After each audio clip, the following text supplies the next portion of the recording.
할렐루야. 네. 먼저 오늘 거룩한 주일을 허락해 주시고 우리를 예배자로 불러주시고 하나님 앞에 감사와 찬양으로 경배하며 또 믿음으로 간구하여 응답받게 하시고 또 성령 충만한 가운데 이렇게 말씀을 나눌 수 있도록 귀한 은혜를 주신 하나님께 감사와 존귀와 영광을 올려드립니다.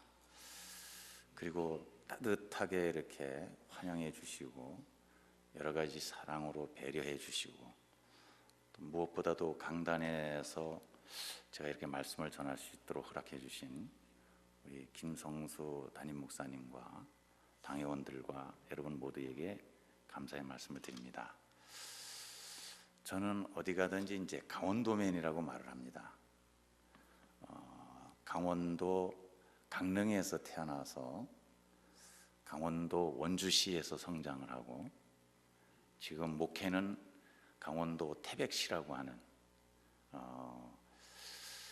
한강의 발원지이고 낙동강의 발원지이고 또 이 태백산이 있는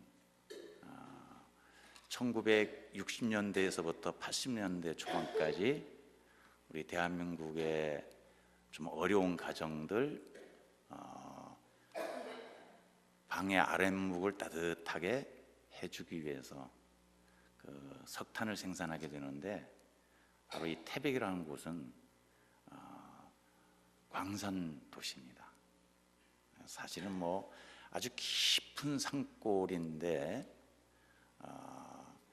검은 노다지라고 그래서 그래도 위험하긴 하지만 탄을 캐면은 굶지 않고 살 수 있다는 것 때문에 1960년대 초반에 인접한 지역에서 많은 분들이 모여들어서 하나의 시를 형성하게 되어진 그런 그 도시입니다. 지금은 이제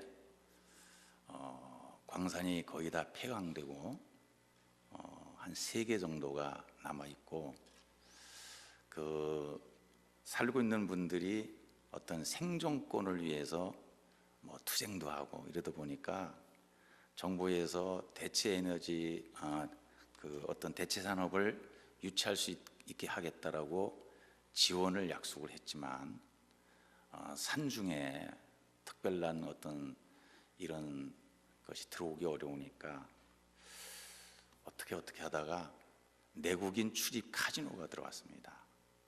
그래서 하루에 한 8,000명 내지 9,000명 이렇게 지금 방문하고 있고 주말이면은 10,000명에서 12,000, 3,000명까지 모이고 있는데 대신 경제는 조금 도움이 되는지 모르지만 또 카지노 와서 다 털어먹고 노숙인이 되어지는 이런 사람이 많고 또 자살자가 수천 명이 지금 됐습니다. 통계적으로는 정확하게 나오진 않지만 그러다 보니까 제가 목회하는 곳은 석탄을 캐느라고 순직하신 분들이 한 5,000명, 또 이제는 카지노 때문에 와서 자살자들 몇천 명, 이런 곳에서 목회를 하다 보니까 사실 글쎄 제대로 목회를 하는 건지 그냥 어려운 사람 쫓아다니면서 돕는 일, 이런 일을 하면서 이렇게 목회를 해왔습니다. 미국에는 제가 한 20여 년 전에 다녀갔습니다. 그 로버트 실러 목사님이 그 교회 성장에 아주 성공을 하신 그런 분이라서 겸사겸사 배울 겸 크리스탈 처치를 방문하고 그리고 이 지역을 한번 돌아봤습니다. 이번에는 이제 목사님이 소개하신 대로 우리 강원동노회와 서중노회가 자매결연을 해서 대개 노회장과 임원들이 이제 방문하게 되는데 저는 워낙 이제 그 토박이다 보니까 노회장을 일찍 했습니다. 그 2000년도에 그 40대에 이제 노회장을 하다 보니까 그 중간에 자매결연이 맺었고 여기 올 기회가 없다 보니까 임원들이 전 노회장 중에서 이렇게 한 분씩 같이 모시고 갔으면 좋겠다. 그래서 첫 번째로 이제 저를 같이 가자고 그래서 이번에 이렇게 노예에 참석하기 위해서 방문을 했는데, 우리 또 목사님께서 이렇게 말씀을 함께 나눌 수 있는 기회를 또 허락해 주셨습니다.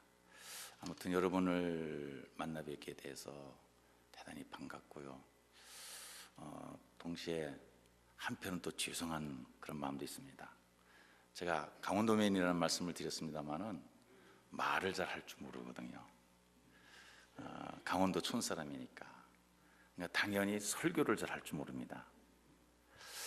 그런데 일찌감치 노회장은 돼가지고 여기저기서 예우하겠다고 뭐 설교 순서를 맡기고 그러면 참 늘 이제 마음에 좀 짐이 되고 그랬습니다. 근데 제가 다 못하는데 잘하는 것 중에 하나가 이제 순종하는 거고요. 하라고 그러면 해. 그 다음에 그러다 보니까 자꾸 설교하는 자리에 이제 이렇게 서게 되는데, 설교를 할 줄 모르니까 몇 번이니까 하고 자꾸 하다 보니까 한 가지 하나님이 지혜를 주셔서, 그래, 설교 잘 못하는 사람은 길게 하면 안 된다. 그래서 짧게 하는 걸 이제 잘합니다. 이제 오늘 본문은 그 사도들이 예루살렘을 중심으로 이제 예수님을 증거하는 사역을 하고 있을 때, 이를 이제 못마땅하게 여긴 정치 권력자들이, 그리고 유대교 지도자들이 사도들을 체포해서 이 공회에 세우고 신문을 하게 됩니다. 이 신문 과정에서 예수님이 누구이신지를 증언한 그런 내용이 오늘 본문 내용인데, 제가 12절만 이렇게 본문으로 삼았습니다. 한마디로 이 내용을 소개하라고 그러면 저는 오직 예수, 이렇게 소개할 수 있다고 생각합니다. 그래서 사실 오늘 설교 제목이 오직 예수, 오직 믿음인데, 아마 이 연락하는 과정 속에 조금 차질이 있었던 것 같습니다. 근데 이게 당시에만 오직 예수가 아니라 저는 오늘날도 오직 예수님이다, 그렇게 이제 믿습니다. 그 이유 중에 첫 번째는 존재의 유일성 때문이다 라고 생각을 합니다. 히브리서 13장 8절에 보면 예수 그리스도는 어제나 오늘이나 영원토록 동일하시니라, 이렇게 말씀하고 있습니다. 이 세상을 떠들썩하게 했던 사람들도 많이 있고, 또 우리에게 아주 큰 가르침을 줘가지고 감동도 주기도 하고, 그 가르침이 머리에서 사라지지도 않을 정도의 이런 영향을 미쳤던 이런 분들도 있지만, 다 이분들은 영원히 존재하지를 못했습니다. 그렇기 때문에 잘 아시는 대로 중국에 가면 공자의 무덤이 있고, 인도에 가면 석가의 무덤이 있고, 메카에 가면 마호메트의 무덤이 있습니다. 그러나 예루살렘은 물론 그 어디에도 예수님의 무덤은 없습니다. 이것은 예수님은 십자가에 못 박혀 돌아가셨지만 사흘 만에 부활하셨고 지금도 살아계신 그런 분이시라는 겁니다. 어제만 계신 분이 아니고 오늘만 계시는 분이 아니고 앞으로 영원히 존재하시는 그런 분이 바로 예수님이라는 것입니다. 그런 측면에서 오직 예수, 이렇게 말씀드릴 수 있겠습니다. 그리고 우리가 오직 예수님 이렇게 말하게 될 때 또 하나의 그 이유는 구원의 유일성 때문입니다. 기독교는 구원의 종교입니다. 성경을 자세히 살펴보면 구원이라고 하는 명사와 동사가 구약에는 400회, 신약에는 150여 회, 도합 550여 회 정도 나타나는 것을 발견하게 됩니다. 누가 나와 함께 천년만년 이렇게 해줄 사람이 있겠습니까? 함께 해줄 때 힘이 되고 위로가 되는 법인데, 근데 영원히 함께 해주실 분은 예수님 분이시고, 더더욱이 그분은 우리를 구하고 살려주시는 그런 생명의 주가 되신다고 하는 것입니다. 그래서 오늘 본문 12절을 보면은 다른 이로서는 구원을 받을 수 없다는 거죠. 오직 예수 이름으로 그분을 믿어야 구원을 얻을 수 있다라고 그렇게 말씀하고 있습니다. 물론 이 말씀을 가지고 앞으로 이제 한국이라고 하는 사회 속에서 이것을 주장하는 데에는 이런 말씀을 선포하는 데는 이제 많은 어려움이 이제 닥쳐올 것이라고 하는 것을 우리 한국교회 목사님들은 예상을 하고 있습니다. 다른 것이 아니고 국회에 차별금지법이라고 하는 것이 이렇게 발의가 되어 있는데, 이 법이 통과가 되어지면 예수님만 믿어야 구원받는다, 그러면 타 종교를 차별했다는 것 때문에 앞으로 고발을 하면 목회자들이 이제 고발을 당하게 되어지는 이런 어려운 일들이 우리 앞에 이제 있습니다. 그래서 많은 목사님들이 드디어 이제 뭐 바랬던 건 아니지만 이제 한국교회 목사님들도 순교할 때가 이제 다가왔다, 이럴 각오를 좀 갖고 계시고, 특히 이제 부총회장이신 이성희 목사님이 이제 이번 우리 이쪽 총회 때 이제 오신다고 그러는데, 그분은 아주 오래전서부터 이 차별금지법에 대한 문제 제기를 했고, 이것이 통과된다면 그런 일이 일어날 것인데 내가 제일 앞장서서 제일 먼저 감옥 가겠다, 이렇게 이제 주장을 하시고 그럽니다. 성경은 분명히 다른 이로서는 구원받을 수 없다라고 분명하게 말씀하고 있거든요. 물론 요즘 다양화 이 사회 속에서 뭐 톨레랑스 정신을 가지고 그런 모든 것들을 담아내고 또 이렇게 받아들이고 그래야 된다라고, 그래야 마치 굉장히 신사적인 사람인 것처럼 그렇게 말들을 하고 있지만, 그러나 성경은 분명히 이 구원의 문제만큼은 예수님 외에는 안 된다는 거죠. 요한복음 14장 6절에서도 잘 아시는 대로 예수께서 가라사대 내가 곧 길이요 진리요 생명이니 나로 맘지 않고는 아버지께로 올 자가 없다. 분명히 예수님을 통해서만이 구원을 받을 수 있다는 것이죠. 그런 점에서 오직 예수라는 겁니다. 실제로는요, 우리가 오직 예수님 이렇게 주장하게 되어지는 것은 능력의 유일성 때문입니다. 요한복음 1장 1절에 태초에 말씀이 계시니라, 이 말씀이 하나님과 함께 계셨으니 이 말씀은 곧 하나님이시니라. 여기서의 말씀은 예수 그리스도를 의미합니다. 말씀이 육신 되신 분이 예수님이기 때문에 그렇습니다. 말씀인 하나님이 우주 만물을 지으신 분이요, 우리 인생을 지으시고 섭리하시는 분이시며, 이 말씀이 육신 되신 예수님께서 이렇게 우주 만물을 지금도 다스리고 계시는 그런 분이십니다. 복음서를 보면 예수님의 그 어떤 능력 이런 것들을 볼 수 있는 기적 이야기가 이제 소개가 되고 있습니다. 모두 35가지 정도 되는데 그 중에서 9가지는 자연 기적입니다. 예를 들면은 물로 포도주를 만들었다거나, 뭐 바람이나 물을 잔잔하게 파도를 잔잔하게 했던, 이거는 자연 그런 어떤 기적입니다. 그리고 나머지 26가지가 인간에 대한 그런 기적으로서 주로 이제 치유하는 그런 기적입니다.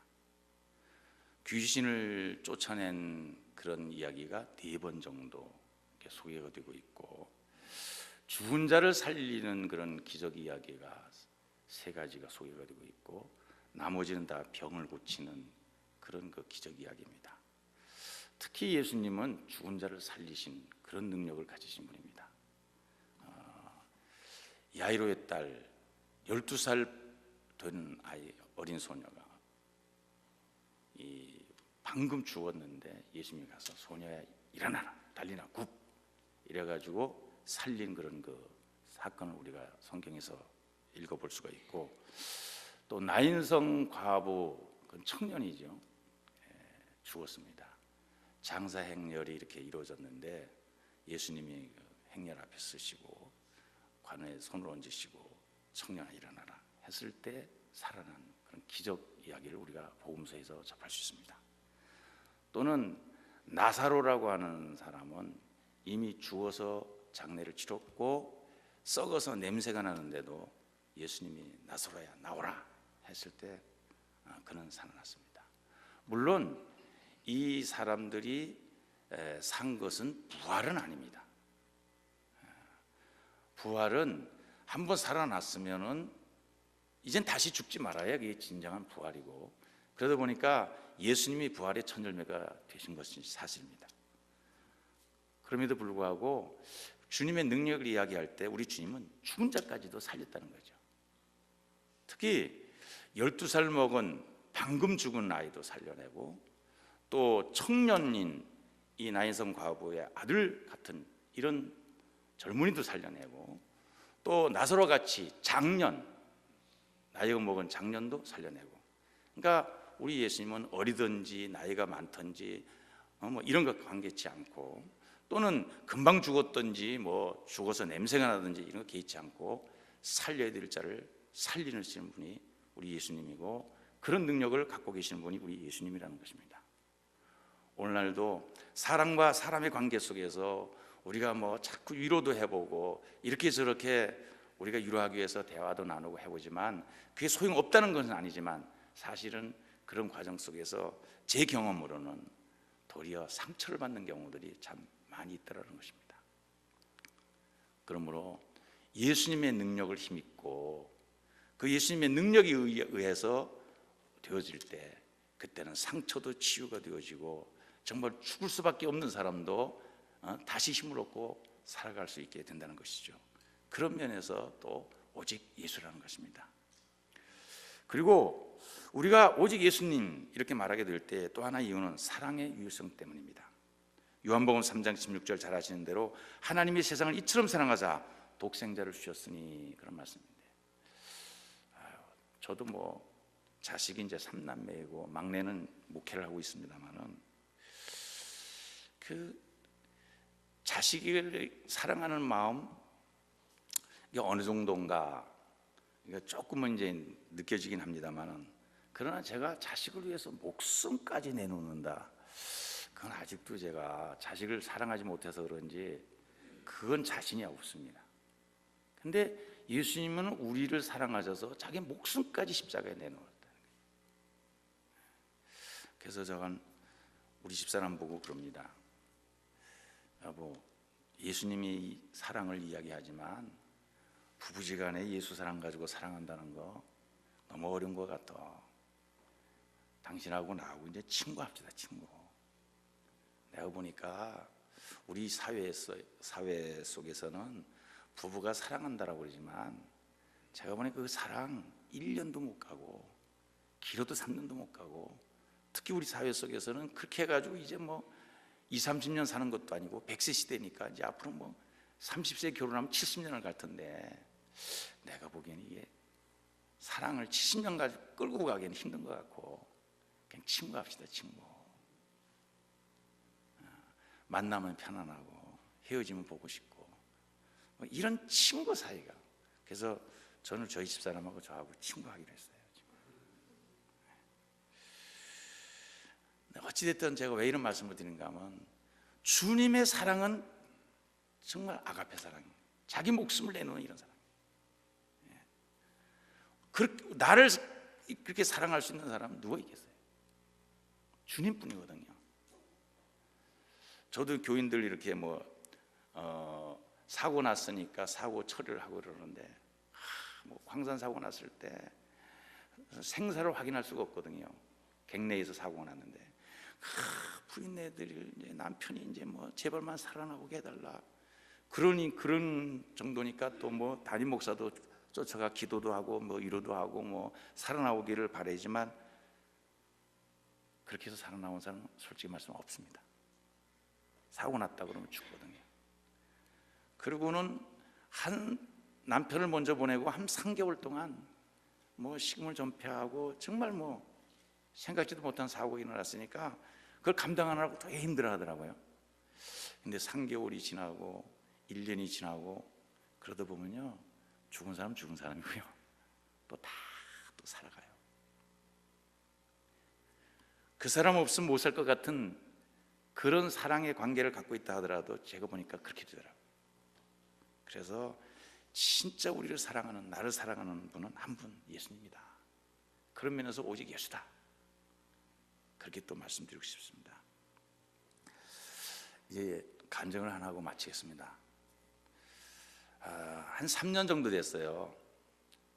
그 서울에 아주 만여 명 모이는 교회에 큰 교회 목사님이 우리 노예에 이제 세미나 강사로 오셨는데, 이분이 교회를 부임하면서 한 10년 넘게 지금 목회를 하고 있는데 고소를 52번 당했다고 그러더라고요.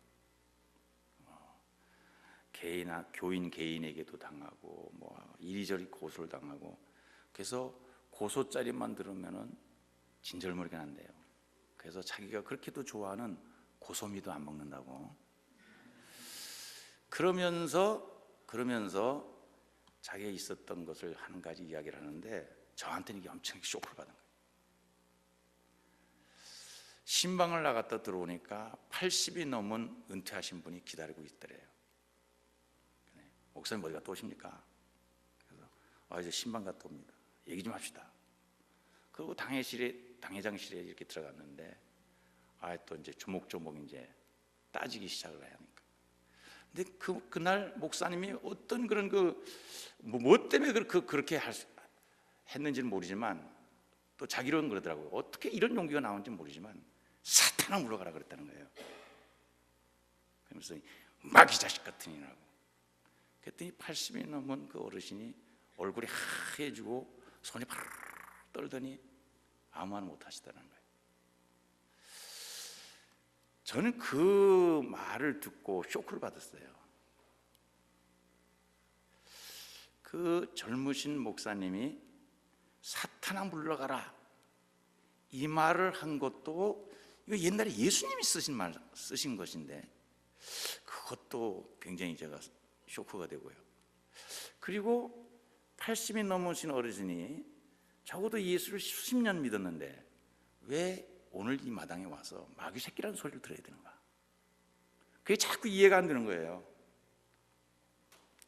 저는 어떤 일이 있으면 이제 항상 새벽 기도 때 이제 무릎 꿇고서는 그런 걸 하나님께 물어보기도 하고, 그럼 하나님 이렇게 대답하는 것 같은 느낌이 오면 그대로 하고 그러는데, 계속 기도해도요, 이게 응답도 없을 뿐만 아니라 제가 이해가 안 되는 거예요. 그런 어떤 쇼크를 받고 난 후에 제가 이제 깨달은 게, 서서히 깨달아간 게 뭔가 하면, 그렇다. 나도 이제 은퇴가 5, 6년 남았는데 내가 마지막 목회는 맞다. 정말 우리 교인들 예수님 닮게 만들어야겠다. 그때서부터 제가 이제 오직 예수라고 하는 것을 자꾸 강조합니다. 어디 가서 설교를 해도 오직 예수, 오직 믿음. 그리고 저희 태백에서 삼척을 내려가다 보면 가을에 감나무들이 많이 도로변에 있습니다. 근데 낙엽이 지면서 노랗게 익은 감이 그대로 달려 있잖아요. 바로 저거다. 나이가 먹으면 잎은 떨어져도 그 열매가 얼마나 아름답냐. 연세가 많고 이렇게 이제 은퇴를 하게 되어지고 만약 그러시는 분들이라면, 나도 이제 또 그 뒤를 따라가고 있는데, 뭔가 이게 그런 열매를 맺는 이런 심령이 되어야 되지 않겠는가. 그래서 요즘 자꾸 오직 예수님 바라보시고 예수님 마음에 품고, 어디 가서 말하려면 베드로 사도가 베드로전서 4장 11절에서 말씀한 것처럼 누가 말하려면 하나님 말씀하는 것 같이 하고, 누가 봉사하려면 하나님의 공급하신 힘으로 하는 것 같이 하라. 이런 말씀을 자꾸 이제 선포하게 되어지고, 그 말씀을 제 삶 속에 자꾸 이제 이렇게 적용을 시키고 그럽니다. 그러다 보니까 오늘 여기까지 와서 여러분에게도 오직 예수 이런 말씀 드리게 되는데, 그렇습니다. 예수님입니다. 예수님. 전요 우리나라에 다 아시잖아요. 대그룹의 그 어떤 사장님도 고층에서 떨어져서 죽는 거 봤고요. 그렇게도 이쁜 최진실 같은 그런 크리스찬도 자살하는 거 봤고요. 나라를 들었다 놨다 하는 노무현 대통령도 자살하는 걸 보면서, 저분들 예수님을 제대로만 만났다라면 저러지지 않았을 것이다. 인기가 좋으면 어떻고, 권력을 잡으면 뭐하고, 돈 많으면 뭐하냐. 예수님을 붙들지 못하면, 예수님께 사로잡히지 못하면 결국 저럴 수 있다. 여러분 아시다시피 OECD 가입 국가 중에서 우리나라가 지금 자살률 1위 아닙니까? 다 보면 헛된 것들을 붙잡고 가는 거죠. 수십 년 예수 믿었지만 예수님 닮아가는 게 아니라 자꾸 마귀 비슷한 거 닮아가고, 이런 게 문제라고 자꾸 제 머릿속엔 자꾸 그렇게 생각이 돼요. 그래서 저 자신부터 어찌됐든 남아있는 목회나 남아있는 삶을 어떻게든지 머릿속에 예수님 생각 많이 하고, 마음에 예수님 영접하고, 말하려면 예수님이 하나님 말씀하는 것 같이 하고, 그러면서 뭔가 예수님 좀 닮아보자. 그리고 뭔가 마지막 열매를 좀 맺어보자. 알곡이 좀 되어보자. 그래서 천국에 넉넉히 들어갈 수 있는 이런 알곡이 되어보자. 저희 이게 신앙 고백입니다. 이것을 여러분과 함께 지금 나눴습니다. 이곳에 오셔서 뭐 때로는 제 생각엔 그래요. 낯설고 물설고 좀 그런 면은 있지 않을까. 그래서 조금 외롭고 그렇지 않을까. 왜 그러면 제 졸업 동기인 홍석준 목사님도 카톡으로 이렇게 대화를 나누다 보면 그 대화 속에서 좀 외로움, 그런 것들 좀 표현하더라고요. 근데 사람과 사람의 관계 속에서 조금은 우리가 대화를 통해서 위로도 되어지고 힘도 얻을 수 있겠지만, 그러나 진짜는 예수님이다. 예수님 붙들어야 된다. 예수님 믿어야 된다. 그리고 예수님 닮아가야 된다. 그래야 우리가 영육간에 강건한 하나님의 은혜원 천국 복도 있고, 그리고 이 험악하고 어려운 세상 속에서 예수 안에서 그 모든 걸 이겨낼 수 있고 승리할 수 있고, 그리고 아름다운 열매를 맺어서 하나님 나라 창고에 넉넉히 들어갈 수 있는 이런 심령이 될 수 있다. 이렇게 확실히 믿습니다. 바라고 원하오기는 여러분들도 나도 우리 모두도 항상 예수, 그리고 그분 믿고 의지하고 그 안에서, 그 주님 안에서 사는 가운데 항상 승리하는, 그리고 하나님이 예배하시고 준비해 허락하시는 그 복을 받아 누리면서 기쁘고 즐거고 행복하게 살아가는 그런 남은 여성의 삶들이 이루어져 가기를 주님의 이름으로 간절히 축원합니다. 하나님 아버지 고맙고 감사합니다. 부족하지만 종이 지금 마음속에 이렇게 간직하고 다짐하며 결심하는 그런 내용을 이제 사랑하는 성도들과 함께 나누었습니다. 이 시간도 주님만 의지합니다. 주님만 바라봅니다. 주님만 생각합니다. 주님 우리를 사로잡아 주시옵시고 우리를 이끌어 주시고 인도해 주셔서 이 한 날도 하나 앞에 영광을 올려드리고 또 한 주간을 시작해서 살아가게 될 때 주 안에서 승리하는 복된 삶을 살아갈 수 있게 해 주시옵소서. 예수님 이름으로 기도합나이다.